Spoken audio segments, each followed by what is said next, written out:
Good morning. It is January 7th, 2024, and this would be episode 39. Do I need to keep telling you what episode number it is? Is anybody keeping along? Oh, it's 39, not 38. I don't know. I just like saying it. It makes me feel like I'm making progress to see the number go up each day. So it's more for me. So if you notice, I am in a little bit of a different surroundings here. Ooh, this is the Canyon Creek Bed and Breakfast in Montrose, Colorado, everybody. Coming to you live. And by live, I mean when I recorded this last night and published it this morning. So, so last night I had the second show of this little mini tour that I'm on. It was a really, really fun show, sort of a unique setup. There's this real estate broker in town named Kendra who actually owns this bed and breakfast. And she just self-produces these comedy shows, I think as a way to connect the community. Maybe it helps her business. I don't know. It was really interesting. She said she'd been doing it for 12 years, a comedy show. So last night we did it at the Bridges Golf Resort in Montrose, Colorado, a really nice resort. And I guess typically they have it in their restaurant, but their restaurant is closed for renovation. So it was just sort of up in this like second story of this resort, kind of looked like a sort of a like conference room type setup. And they just put tables and chairs in there and we're serving alcohol. And the room was packed. It was really, really fun. The audience was super great.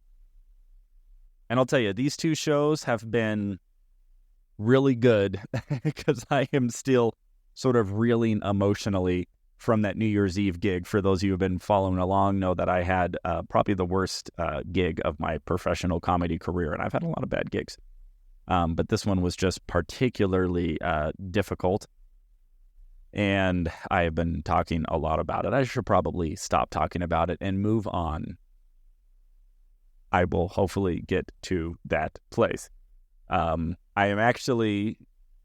doing something very uncomfortable for me, but I've talked about there's only growth and discomfort. I'm actually posting a clip from that show because I did record it. And the clip I'm posting is cringe. It is cringe. And why am I doing that? It's been an interesting psychological journey because as soon as that gig happened, what I wanted to do was just delete the footage and pretend it never happened. But there's something in me that just says, no, you put all your good clips out or your good enough clips of you doing well, of you getting laughs. And, I'm stepping into this new phase of transparency where I'm just trying to be as real as possible about what it's like. And I'm going, it's kind of not fair to only post clips of me when I have complete control over what part of the clip I'm posting and to make sure that, I'm getting an audience response that's positive. And, what if I actually put some of the bad out there? When it doesn't go well, when it is a struggle, when I do lose the audience, when it's not funny, and let people experience that and see that and to see the other side instead of me sort of presenting this online persona that every time I step on a stand-up comedy stage, it goes very well. Most of the time, it goes very well. But there are those times. And last Sunday, New Year's Eve was one of those times, and I have just kept thinking all week, I should post a clip from that and just be okay with people seeing me at not my best. Would I say it was my worst?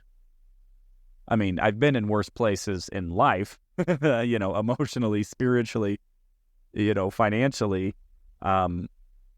But, in terms of comedy not going well, it's pretty close to rock bottom. And the clip I posted is the kind of, not the worst clip I could find, but just, it's hard to watch. It's hard to watch.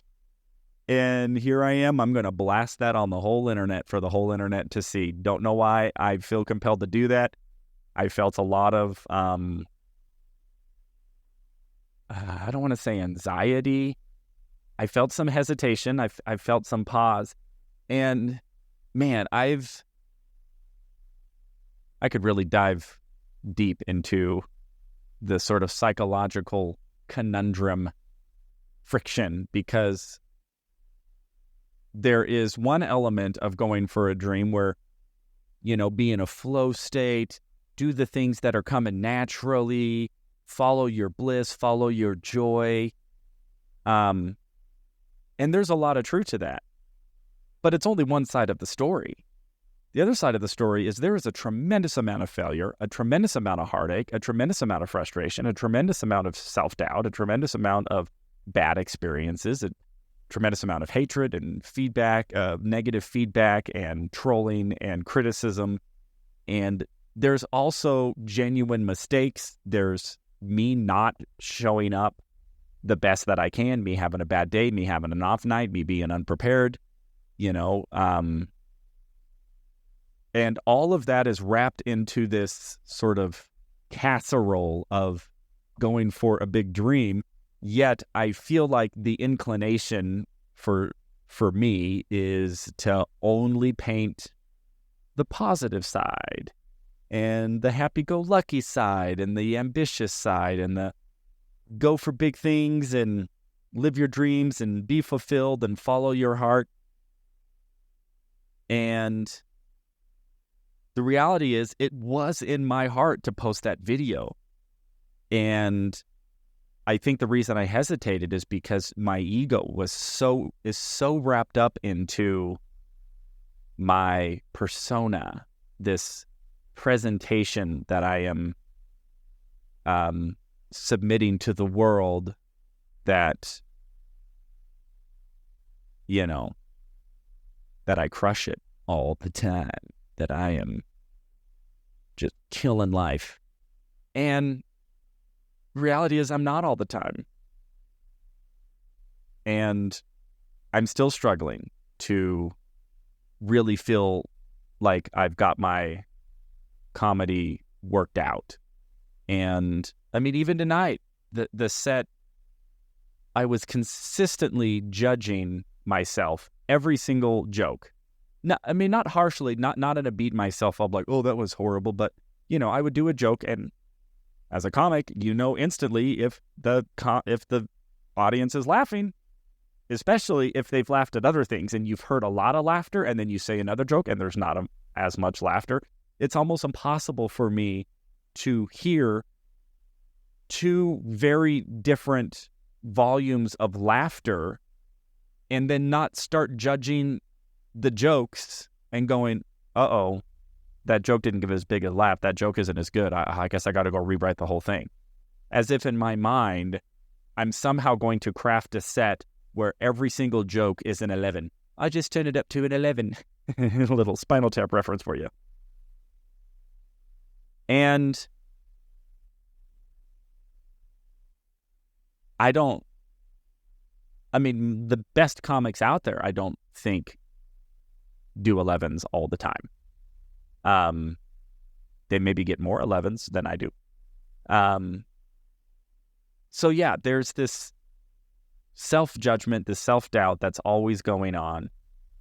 And I think I compensate for that with this ego of posting as much comedy that's going well as possible. And so for me to intentionally post a clip of it going bad really was a challenge for me. But I really want people to see that. And I don't know why. I'm just trusting whatever universe or God is out there, that there's a reason that I'm putting out to the world as a comedian me not doing well. And I've had enough of those sort of spiritual encounters or whatever you want to call them in my life to know that there is a difference between I'm doing something that I have I have a hesitation for because it actually is not what I should be doing, versus when I have a hesitation to do something when I know I should do it, but I don't want to, or there's something that's holding me back. And it's very tricky for me. It's very tricky for me to navigate those two circumstances. When am I being compelled to do something from a greater source and I hesitate because my ego wants to keep me small or my ego wants to protect me? Or when is it reversed? And my ego wants to do something and my higher power is saying, don't, but I want to do the thing for whatever reason. Or I'm too embarrassed not to, or I am too afraid not to, or I'm too selfish, or, whatever it is. And I'll tell you, I am not batting anywhere close to 1,000 on navigating those scenarios correctly. And I hope that whatever was compelling to me, because I thought about it all week, I thought about that set and I thought about that footage. And in my mind, I was clipping that footage and I just started thinking of the captions that I'm going to say. Comedian bombs, when comedy goes bad, it's not all fun and games. Audience turned on me. I lost the audience. I offended the audience, and I'm thinking of like 6 or 7 different captions that would quickly communicate to the online audience that, hey, everybody, you're about to see something that's not fun or pretty, and it is cringe. And then the other side of this, and then the other side of my ego kicks in, which just like, Paul, you take yourself way too seriously. You think anybody is even going to give one flying F about that clip? Like in my mind, I'm thinking like it's going to go viral and I'm going to be known as the comedian who bombs and it's going to bury my career. And it's like, no, nobody's going to watch it.